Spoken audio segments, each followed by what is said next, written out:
Opening box of Adepti Tricks. Sacred name, Fortune Preserver.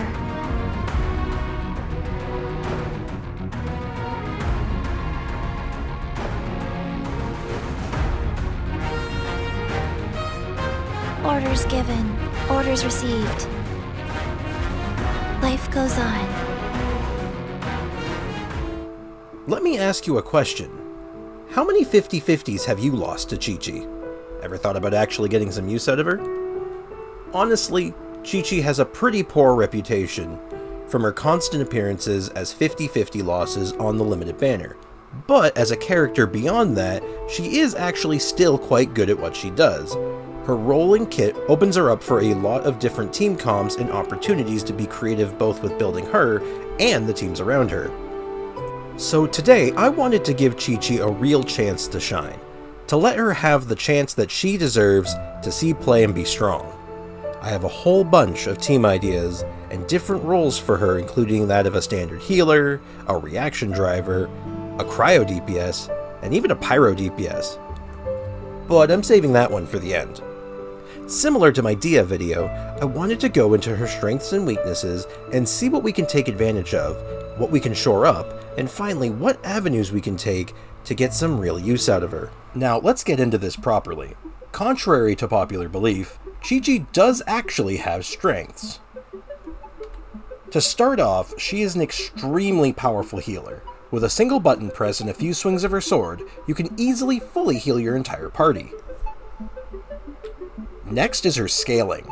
She scales off attack on literally everything. Her healing scales with attack. Skill and burst, attack. And even her normal and charged attacks scale with attack. Shocking, I know. On that note, let's talk about her normal attacks. They come out very quickly as she is a sword user. This is very synergistic with her skill, which heals the party on hit, as well as enables a few niche builds with her that can take advantage of this. And finally, that skill I just mentioned. It can apply cryo off-field at a fairly consistent rate, and is also predictable. It is not the strongest element of her kit, but we'll go into that shortly. Now, I know it's hard to believe, but Qiqi is not without weakness. I know it's shocking, but let's talk about it. First of all, she has some of the longest cooldowns in the game, as well as an 80 cost burst, which makes getting the most out of her kit fairly difficult. She needs a battery, on top of a way to fill in her long downtimes. Since her cooldowns are so long, and her costs are so high, her damage can be somewhat limited. That and her normal attack ratios are also quite low, making attacking options, even with high attack, a bit underwhelming at times. That also leads to her personal cryo application, which can be limited. Even though her skill works off-field, it isn't the best and its cooldown is a big hindrance, plus her burst is only one single big hit. Finally, her design is that of a healer, and nothing else. In other words, if you want to do more than just heal, you often need to force it. This isn't completely a bad thing, but it is something to be aware of if you want to build her. So that doesn't seem to leave us a lot to work with, does it? Long cooldowns? Only heals? Don't worry, I can work with that. So I'm going to go over a broad list of team ideas, and flesh them out afterwards in a later section. The first team I came up with was probably the second most consistent of the bunch, Tazer. In this team, we use Fischl, Xinqiu, and Beidou to give Qiqi a bunch of on-hit effects to mass trigger electro charges. Because Qiqi is always on the front line and her damage isn't very important here, her only real job is to heal. So a basic clam set build focusing on attack can let her shine here. Next up is a fridge team, and since I love the Genshin community's way of coming up with weird names, and since Qiqi is a zombie, which is basically a corpse, I've taken to calling this team Mortuary Cabinet. A Dendro character like Nahida, an off-field Hydro character like Xinqiu, and finally an off-field Electro character that can trigger Hyper Bloom like Raiden Shogun. Qiqi's role here is similar to the first team. This is also what I found to be the most consistent of the bunch. Ironically though, it isn't the one I had the most fun with. One of the less consistent teams, though I found this one very amusing, was Physical Qiqi. This team uses an electro character, I personally like Raiden for this, Yunjin for a normal attack buff, which gets even better with constellations, and Mika for his physical damage bonus and attack speed buffs for Qiqi, just to go to town with. A decent team overall, but suffers from a lot of the issues that physical teams often run into. Now for a team I really liked, Mono Cryo. This team is very much a meme, but I had some surprisingly good results with it. This is a Mono Cryo team with Qiqi being the main DPS. Using Chongyun for his Cryo Infusion, Shenhe for a Cryo Boost, and finally any Anemo character to help increase Cryo damage. And finally, my most horrible masterpiece, Pyro Qiqi. This team requires a C6 Bennett sadly, but if you have that, you're good to go. The idea is that you use your second Cryo character to help apply Cryo, along with Qiqi's skill, to let Qiqi, with a Pyro Infusion, melt her own skill. So that was a ton of teams and information to go over. But I think it's about time we go into some more depth on how the teams play and how they work. The Tazer team. This team is pretty straightforward.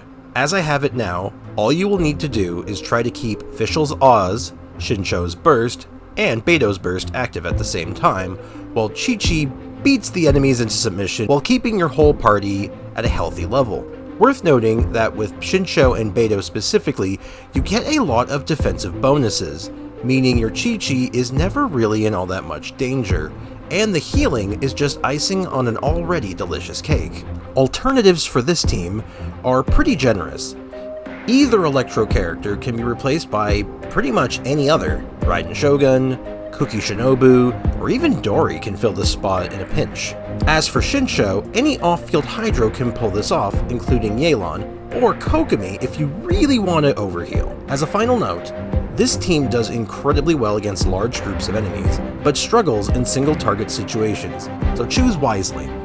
Fridge teams. Next up is our oh so lovely named Mortuary Cabinet. This team probably looks very familiar to other fridge comps out there, but Qiqi really does smooth out your rotation by letting you be safe at every turn without too much issues. Using Nahida to set up your Dendro damage, Xinqiu to trigger blooms, and finally Raiden to activate Hyper Blooms, Qiqi's role becomes just keeping everyone else healthy and alive.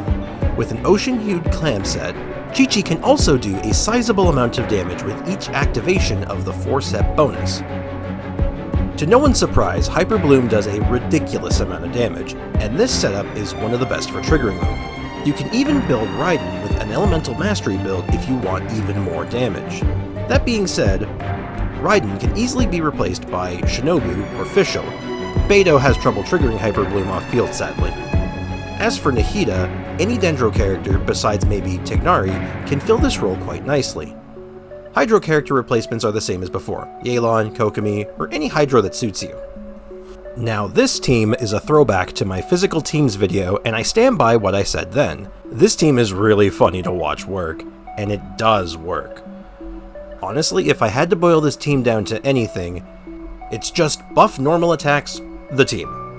Any off-field electro character to help with Superconduct, Qiqi can of course do the Cryo herself, and just ways of increasing Qiqi's normal attack damage. Options include Yunjin for the normal attack buff, Mika for his attack speed buff and physical damage buff, Rosaria for her crit rate buff, a non-C6 Bennett for his attack power buff, or if you're truly feeling spicy, Ayato for his burst. One last note for this team, I still run her with a physical attack-based clam set, as the 4-set bonus is not affected by physical damage bonus, but it is affected by Superconduct's physical resistance shred. Now shockingly, Qiqi did pretty well in a Mono Cryo team as well, forcing Qiqi to have a Cryo Infusion and Shenhe to give her a powerful Cryo damage bonus. Qiqi all of a sudden starts dealing a lot of damage. Granted, Shenhe is doing a lot of the heavy lifting. Qiqi does make a good fit just the same because of her fast attack speed and powerful healing regardless of the build. For this team, I actually went all in on the idea, going as far as building Qiqi with a 2-piece Cryo bonus set and a 2-piece attack set, and my Mist Splitter Reforged to try to get as much damage as possible. Again, this can work with the clam set, as its damage from healing is always pretty good on Qiqi, regardless of how you build her. Sadly, this is a meme team, which means it is somewhat specific. There are very few replacement options for this team, though the Animo character spot is somewhat flexible. So, here we are, Pyro Qiqi. How did it come to this, you ask? Morbid curiosity mostly, but let's make the best of it. With Bennett's C6 Pyro infusion, Qiqi can all of a sudden start getting melts from her own skill. Unlike the previous meme team, this team is actually a little bit more flexible beyond the need of a C6 Bennett. I personally liked Kaya for his additional off-field cryo damage and battery potential, and Kazuha for his overall damage and resistance shreds and buffs. This team is stupid. This team is not the best. But I can't stop enjoying the idea of Qiqi doing the exact opposite of what she's designed to do. This right here is why I love this game. The weird stuff. If you have a C6 Bennett, throw your best Crimson Witch set on Qiqi and give it a go. You might actually enjoy it, or at the very least get a laugh out of it. To wrap things up, I wanted to have a little bit of a showcase for each team at the best point I could get them. Enjoy!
So this was quite a ride, and quite a lot of investment to get her working for all these different teams.